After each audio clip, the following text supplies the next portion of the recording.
Hi, and welcome back to the Bible in a Year Live Chronological Project. This is week 12, day 1. We're going to be reading from the New Living Translation this week, and we're going to continue in our journey through Deuteronomy. Deuteronomy chapter 17. Never sacrifice sick or defective cattle, sheep, or goats to the Lord your God, for he detests such gifts. When you begin living in the towns the Lord your God is giving you, a man or woman among you might do evil in the sight of the Lord your God and violate the covenant. For instance, they might serve other gods or worship the sun, the moon, or any of the stars, the forces of heaven, which I have strictly forbidden. When you hear about it, investigate the matter thoroughly. If it is true that this detestable thing has been done in Israel, then the man or woman who has committed such an evil act must be taken to the gates of the town and stoned to death. But never put a person to death on the testimony of only one witness. There must always be 2 or 3 witnesses. The witnesses must throw the first stones, and then all the people may join in. In this way, you will purge the evil from among you. Suppose a case arises in a local court that is too hard for you to decide. For instance, whether someone is guilty of murder or only of manslaughter, or a difficult lawsuit, or a case involving different kinds of assault. Take such cases to the place the Lord your God will choose, and present them to the Levitical priest or the judge on duty at that time. They will hear the case and declare the verdict. You must carry out the verdict they announce and the sentence they prescribe at the place the Lord chooses. You must do exactly what they say. After they have interpreted the law and declared their verdict, the sentence they impose must be fully executed. Do not modify it in any way. Anyone arrogant enough to reject the verdict of the judge or of the priest who represents the Lord your God must die. In this way, you will purge the evil from Israel. Then everyone else will hear about it and be afraid to act arrogantly. Guidelines for a king. You are about to enter the land your God is giving you. When you take it over and settle there, you may think, we should select a king to rule over us, like the other nations around us. If this happens, be sure to select as king the man the Lord your God chooses. You must appoint a fellow Israelite. He may not be a foreigner. The king must not build up a large stable of horses for himself or send his people to Egypt to buy horses, for the Lord has told you, you must never return to Egypt. The king must not take many wives for himself, because they will turn his heart away from God, and he must not accumulate large amounts of wealth in silver and gold for himself. When he sits on the throne as king, he must copy for himself this body of instruction on a scroll in the presence of the Levitical priests. He must always keep that copy with him and read it daily as long as he lives. That way, he will learn to fear the Lord his God by obeying all the terms of these instructions and decrees. This regular reading will prevent him from becoming proud and acting as if he is above his fellow citizens. It will also prevent him from turning away from these commands in the smallest way, and it will also ensure that he and his descendants will reign for many generations in Israel. Deuteronomy 18. Gifts of the priests and Levites. Remember that the Levitical priests, that is, the whole of the tribe of Levi, will receive no allotment of land among the other tribes in Israel. Instead, the priests and Levites will eat from the special gifts given to the Lord, for that is their share. They will have no land of their own among the Israelites. The Lord himself is their special possession, just as he promised them. These are the parts the priests may claim as their share from the cattle, sheep, and goats that the people bring as offerings: the shoulder, the cheeks, and the stomach. They must also give to the priest the first share of the grain, the new wine, the olive oil, and the wool at shearing time. For the Lord your God chose the tribe of Levi out of all your tribes to minister in the Lord's name forever. Suppose a Levite chooses to move from his town in Israel, wherever he is living, to the place the Lord chooses for worship. He may minister there in the name of the Lord his God, just like as his fellow Levites who are serving the Lord there. He may eat his share of the sacrifices and offerings, even if he also receives support from his family. A call to holy living.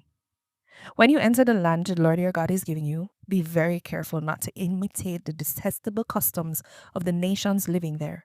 For example, never sacrifice your son or daughter as a burnt offering, And do not let your people practice fortune telling, or use sorcery, or interpret omens, or engage in witchcraft, or cast spells, or function as mediums or psychics, or call forth the spirits of the dead.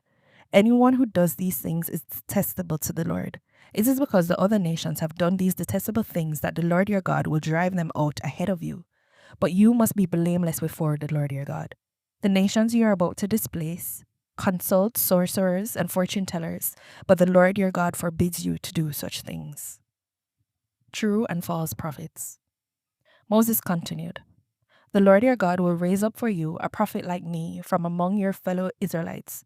You must listen to him. For this is what you yourselves requested of the Lord your God when you were assembled at Mount Sinai. You said, don't let us hear the voice of the Lord our God any more, or see this blazing fire, for we will die. Then the Lord said to me, what they have said is right. I will raise up a prophet like you from among their fellow Israelites. I will put my words in his mouth, and he will tell the people everything I command him.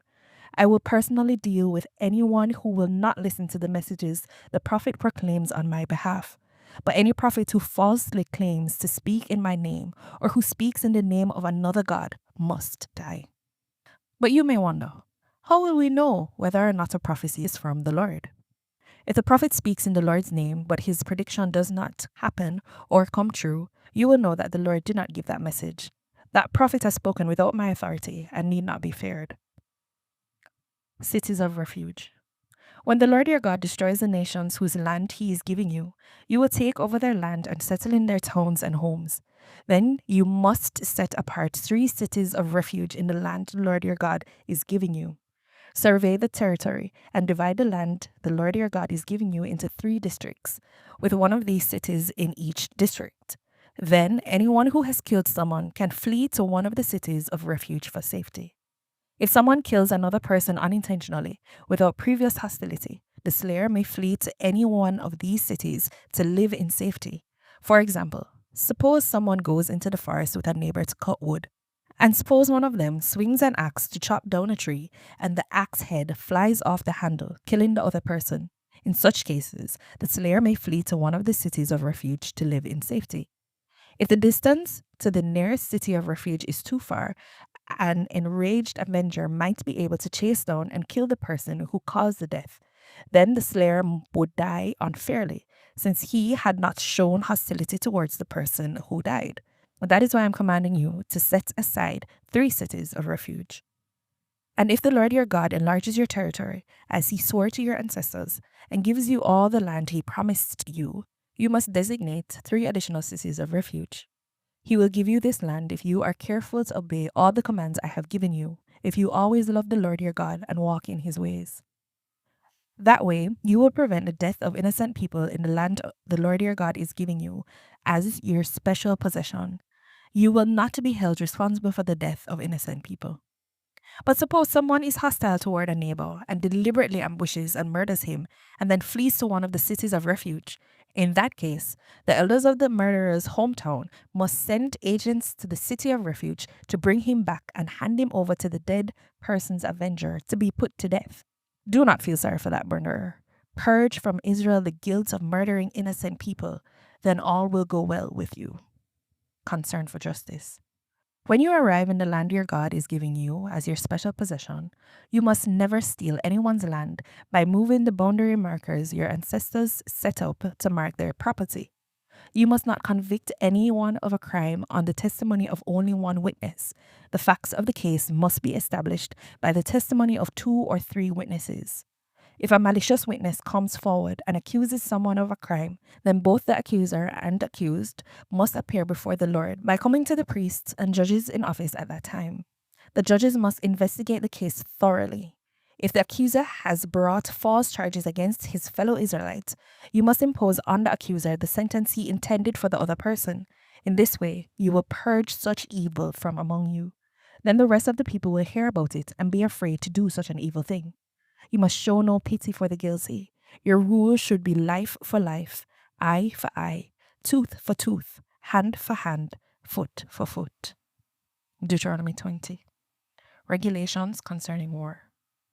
When you go out to fight your enemies and you face horses and chariots and an army greater than your own, do not be afraid. The Lord your God, who brought you out of the land of Egypt, is with you. When you prepare for battle, the priest must come forward to speak to the troops. He will say to them, "Listen to me, all you men of Israel.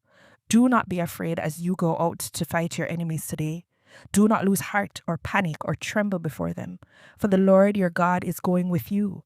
He will fight for you against your enemies, and he will give you victory."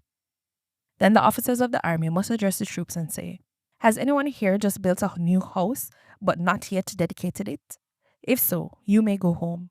You might be killed in the battle, and someone else would dedicate your house. Has anyone here just planted a vineyard, but not yet eaten any of its fruit? If so, you may go home. You might die in battle, and someone else would eat the first fruit. Has anyone here just become engaged to a woman, but not yet married her? Well, you may go home and get married. You might die in the battle, and someone else would marry her." Then the officers will also say, "Is anyone here afraid or worried? If you are, you may go home before you frighten anyone else." When the officers have finished speaking to their troops, they will appoint the unit commanders. As you approach a town to attack it, you must first offer its people terms for peace.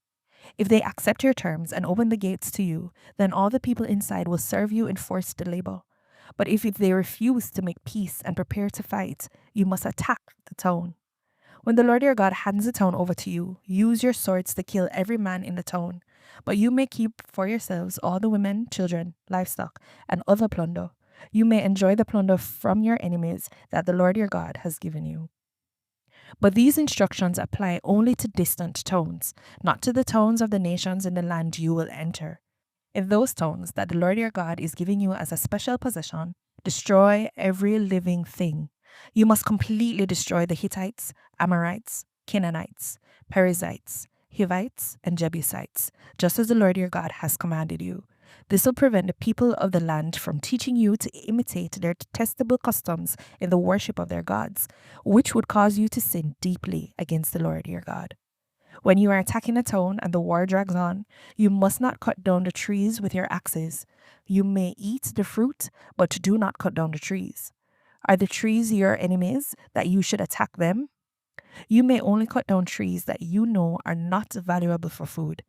Use them to make the equipment you need to attack the enemy town until it falls. This is the word of the Lord. And remember, you can join us every Sunday evening at 6:30 p.m. Daylight Saving Time on Zoom, where we discuss the week's readings. Zoom details may be found in the description below or on our website, Biayl.Project.com. Looking forward to seeing you there. Blessings.